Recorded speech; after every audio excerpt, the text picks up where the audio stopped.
gear on today because it stinks of mushrooms. I feel like I'm turning a giant mushroom, which is absolutely no wonder given that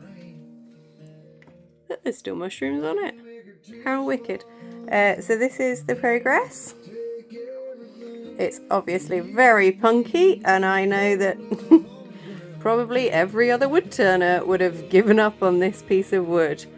However, I find it highly attractive.